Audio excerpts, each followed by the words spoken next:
Good morning. DElEd second year के अंतर्गत आज हम जो अध्ययन करेंगे उसका नाम है स्वयं की समझ और हिंदी का शिक्षण शास्त्र। सबसे पहले हम स्वयं की समझ, ये जो चैप्टर है इसके बारे में जानते हैं। इसी का एग्ज़ाम होने वाला है और उसके बाद हिंदी का शिक्षण शास्त्र के बारे में जानेंगे। चूँकि हिंदी का शिक्षण शास्त्र इसके पहले फर्स्ट ईयर में भी हुआ था एग्ज़ाम इस विषय का, लेकिन फिर से इसको दोबारा भी रिपीट कर रहा है बोर्ड, दोबारा भी होगा। तो इसके बारे में भी हम फिर से इसका रिवीजन करेंगे और इसके बारे में जानेंगे। तो सबसे पहले शुरू करते हैं स्वयं की समझ। स्वयं की समझ अर्थात एक शिक्षक के लिए या किसी भी व्यक्ति के लिए ये बड़ा ही महत्वपूर्ण प्रश्न है। स्वयं की समझ अर्थात स्वयं को जानना, स्वयं को पहचानना। स्वयं को जानकर और पहचान कर ही इंसान आगे बढ़ सकता है, तरक्की कर सकता है या फिर किसी भी समस्या का समुचित समाधान कर सकता है। अगर हम स्वयं को ही नहीं जानेंगे तो फिर आगे कैसे बढ़ेंगे, क्या करना है क्या नहीं करना है, ये सोचना, इस पे अमल करना मुश्किल हो जाएगा और फिर हमारा जो मार्ग एक है वो ठीक से दिखाई नहीं देगा। आगे के रास्ते ठीक से दिखाई नहीं देंगे, मंजिल दिखाई नहीं देगी और हम जहाँ जाना है वहाँ जा नहीं पाएंगे, ठीक से पहुँच नहीं पाएंगे। एक भटकाव रहेगी ज़िंदगी में, एक दूरी रहेगी, एक अलगाव रहेगा, एक फ्रस्ट्रेशन रहेगा। तो इसलिए स्वयं को जानना बेहद ही ज़रूरी है। पुराणों में एक कहानी मिलता है, जब नचिकेता अपने पिता से इजाज़त लेकर जब गया था जानने के लिए यमराज के पास कुछ बातों को, तो उस समय यमराज से उसने आत्मा के रहस्य के बारे में पूछा था। यमराज ने कहा कि तुमको जो चाहिए ले लो, धन दौलत स्वर्ग पूरी पृथ्वी जो भी चाहिए, जहाँ का चाहो हम तुमको राजा बना देते हैं, लेकिन ये इतना गूढ़ रहस्य, ये इतना डिफ़िकल्ट जो क्वेश्चन है, ये इसका जवाब मत मांगो मुझसे।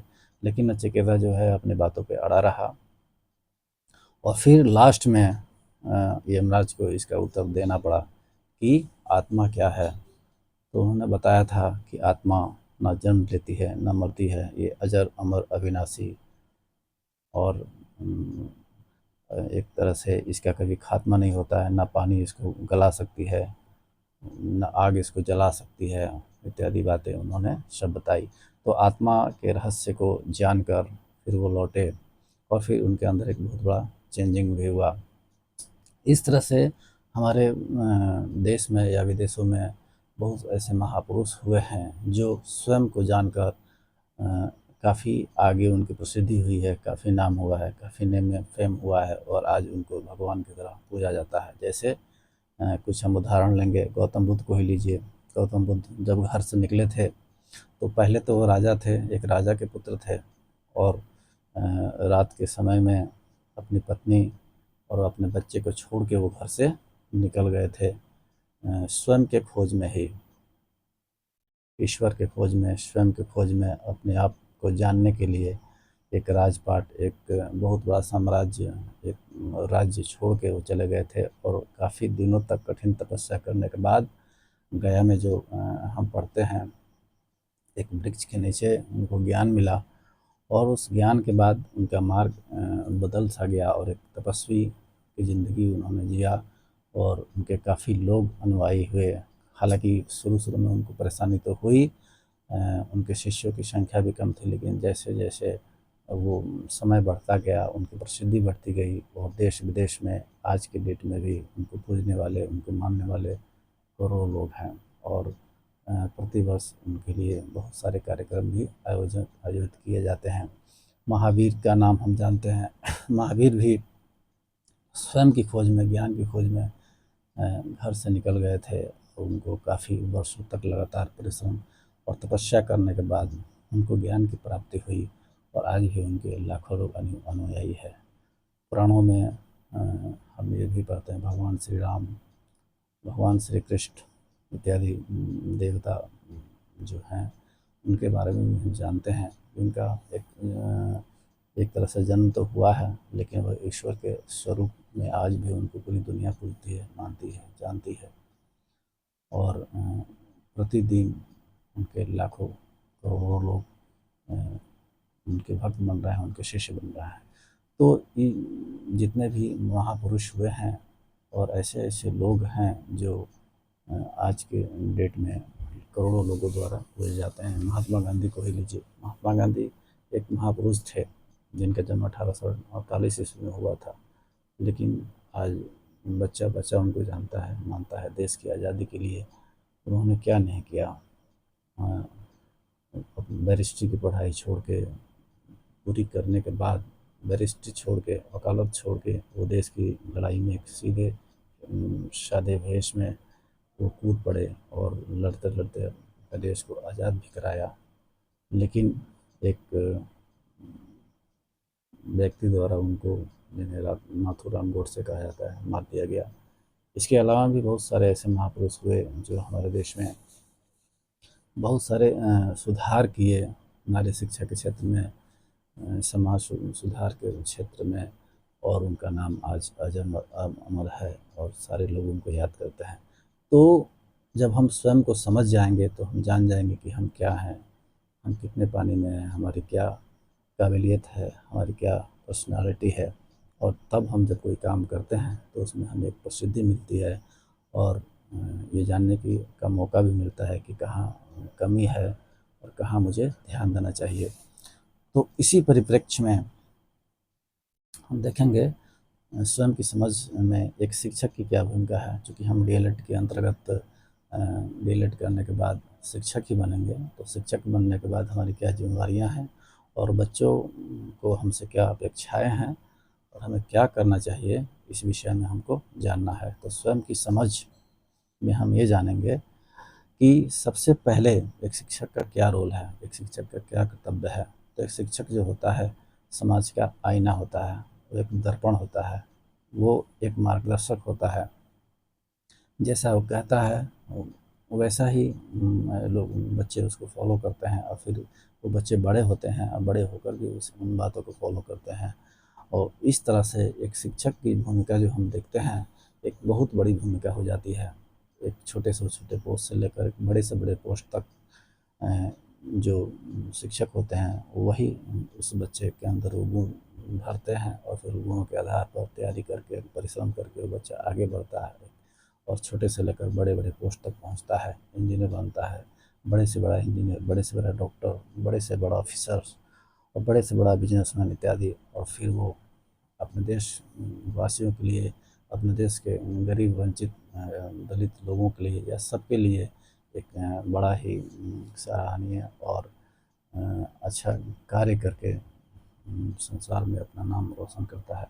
तो इस सब के पीछे एक शिक्षक का ही हाथ होता है, एक शिक्षक की कुर्बानियाँ होती है, एक शिक्षक का त्याग होता है, एक शिक्षक का मार्गदर्शन होता है, एक शिक्षक की प्रेरणाएँ होती है जिनके आधार पर वो चल के आगे बढ़ता है और खुद का और अपने समाज को आगे बढ़ाता है। तो हम ये जानेंगे कि एक शिक्षक के अंदर क्या क्वालिटी होनी चाहिए। क्योंकि एक शिक्षक जब कोई बनता है तो उसके अंदर सबसे पहले शैक्षिक योग्यता तो जो है उसके आधार पर ही वो शिक्षक बनेगा। अगर शैक्षिक योग्यता नहीं है तो फिर वो शिक्षक नहीं बन पाएगा। अगर बन भी जाता है तो फिर बच्चों को ठीक से पढ़ा नहीं पाएगा। तो ये सबसे पहले तो ध्यान देना ज़रूरी है कि उसकी शैक्षिक योग्यताएँ ठीक ठाक हो और सिर्फ डिग्री ही नहीं हो बल्कि वास्तव में उस विषय का ज्ञान हो। अगर जो टीचर है जिस विषय का उसका उस शिक्षक बनाया गया उसको, अगर वो विषय का ज्ञाता नहीं होगा, ठीक से उस विषय पर पकड़ नहीं होगी, ठीक से उस विषय को नहीं जानेगा, पहचानेगा, तो फिर क्लास में उसको परेशानी का सामना करना पड़ेगा, बच्चों को ठीक से पढ़ा नहीं पाएगा और फिर बच्चे भी उस विषय के बारे में ठीक से जान नहीं पाएंगे और परिपक्व नहीं पाएंगे। फिर बच्चों को भी परेशानी होगी, शिक्षक को भी परेशानी होगी और फिर गार्जियन को भी परेशानी होगी। अगर बच्चा गार्जियन से कुछ पूछता है और फिर शिक्षक के बारे में बताता है कि उन्होंने ऐसा बताया है और वो बातें अगर गलत हुई तो फिर एक गार्जियंस के मन में भी शिक्षक के प्रति एक आक्रोश होगा, एक इस तरह की भावना होगी, गलत धारणा होगी कि शिक्षक को कुछ नहीं आता है। तो एक शिक्षक को सबसे पहले शैक्षिक योग्यता तो होनी चाहिए। और आजकल की जो भर्तियां होती है उसमें इस बात का ध्यान तो दिया जाता है, डिग्रियों पर ध्यान दिया ही जाता है। बिना डिग्री का, बिना सर्टिफिकेट का तो बहाली होगा नहीं। और सरकार को क्या पता है की जो डिग्री है वो किस तरह से लिया गया है।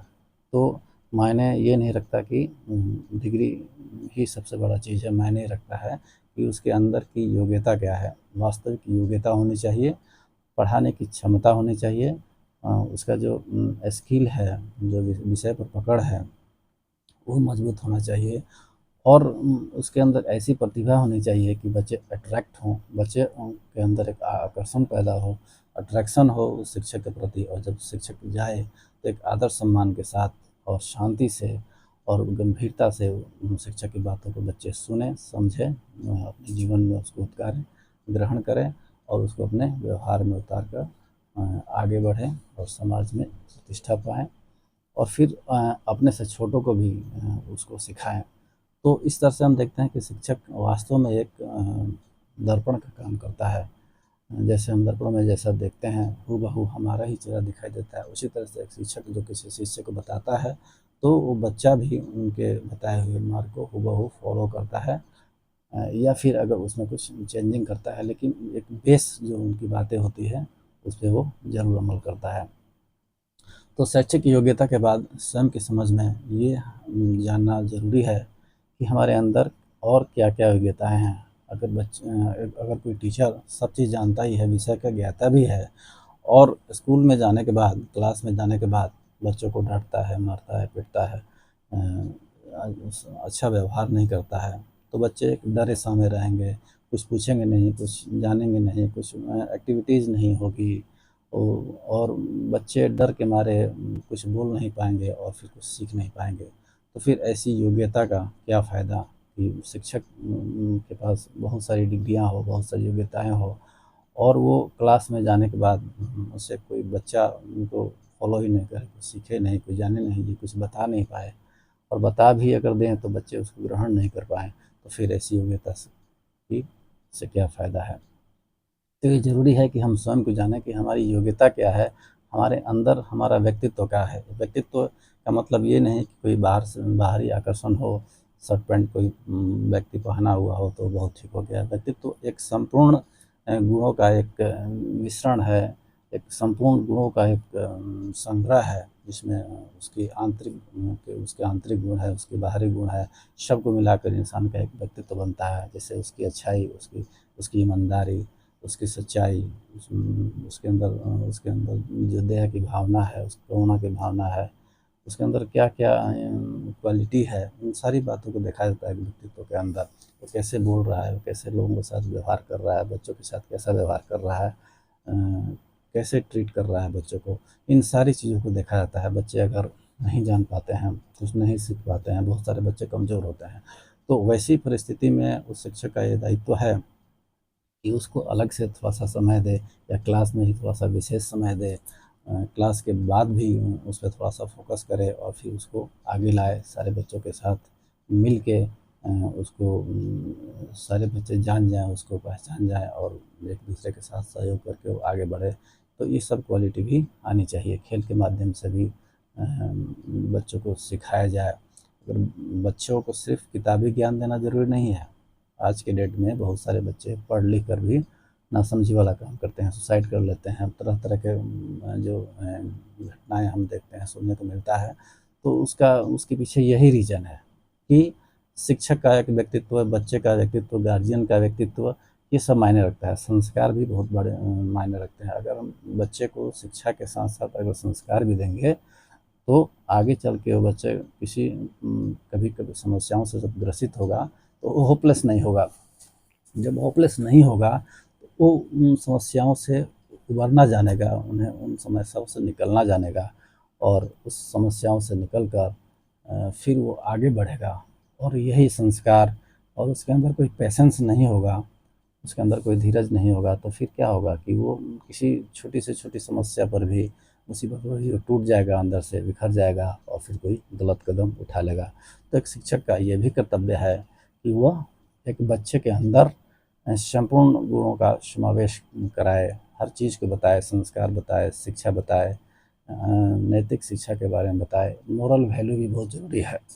आज के डेट में मोरल वैल्यू पर भी ध्यान नहीं दिया जाता है। एक मशीनरी की तरह शिक्षक जाते हैं। बहुत सारे शिक्षक, हालाँकि सब वैसे नहीं हैं, लेकिन बहुत सारे शिक्षक एक मशीनरी जैसे एक मशीन ऑपरेट करता है पार्ट्स को, वैसे ही वो जाते हैं और फिर अपना क्लास में कुछ लेक्चर दिए, कुछ बताया, फिर निकल जाते हैं। फिर उनको किसी चीज़ से कोई मतलब नहीं होता कि बच्चे के अंदर क्या क्वालिटी है, उसको क्या कैसे उसके संपूर्ण व्यक्तित्व को निखारना है, बताना है, उसको आगे बढ़ाना है, समाज में प्रतिष्ठा पाए और कभी किसी गलत परिस्थितियों से, खराब परिस्थितियों से उभरने की कला उसके अंदर हो, क्षमता हो। तो इन सारी चीज़ों को उसको देखना है, समझना है। एक मशीनरी की तरह नहीं कि गए, पढ़ाए और फिर निकल गए। फिर बच्चा भी वैसा ही हो जाएगा और फिर उस बच्चे के द्वारा कुछ एक विशेष कार्य नहीं किया जा सकेगा और विशेष कोई ना एक्सपेरिमेंट कर पाएगा, ना कोई विशेष कुछ प्रसिद्धि उसकी होगी और ना किसी विशेष पोस्ट पे पहुँच पाएगा और ना ही कोई ठीक से समाज सेवा कर पाएगा। तो पढ़ाई जो किताबी ज्ञान है उसके साथ-साथ बच्चे को सांस्कृतिक ज्ञान और व्यावहारिक ज्ञान, नैतिक मूल्य का ज्ञान, इन सारे ज्ञानों को देना है, उनका एक संपूर्ण रूप से व्यक्तित्व निखारना है। तो स्वयं की समझ में हम यही जानते हैं कि स्वयं को जानना, स्वयं को पहचानना, जब हम स्वयं को जान जाएँगे, स्वयं को पहचान जाएँगे तो फिर जीवन में मृत्यु, सुख, दुःख, हानि लाभ इन सब से ऊपर उठकर हम हमारी जो चिंतन है वो ऊपर होती चली जाएगी और फिर हमें सांसारिक मोह माया के जाल से कोई विशेष लगाव नहीं रहेगा और हम अपने अपने कर्तव्य को, धर्म को, अपने फर्ज को ठीक से समझ पाएंगे। तो स्वयं की समझ में आज इतना ही, फिर हम नेक्स्ट वीडियो में हिंदी के शिक्षा शास्त्र के बारे में समझेंगे। धन्यवाद।